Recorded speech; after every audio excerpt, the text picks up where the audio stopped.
fear that one consequence of the Iraqi debacle is that we are much less likely to intervene. On the one hand, there's just a shortage of troops.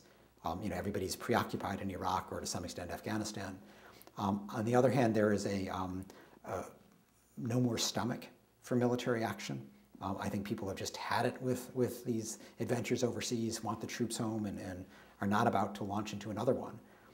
And in a third respect, the Bush administration has discredited the concept of humanitarian intervention by trying to justify the Iraqi war after the fact as a humanitarian intervention, when we all know that at the time it was supposedly to find the non-existent weapons of mass destruction, or it was to attack the non-existent links with international terrorism.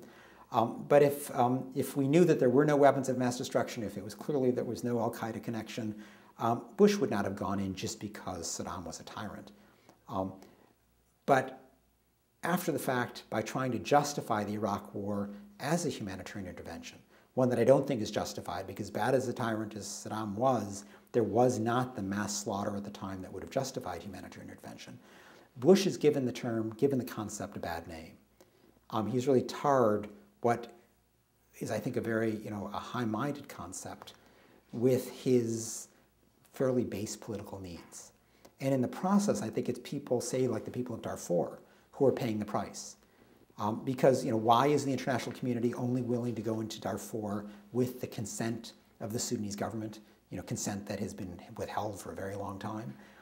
It's because there is no more stomach, there's no more capacity to use military force, but also because people are now skeptical of this concept of humanitarian intervention.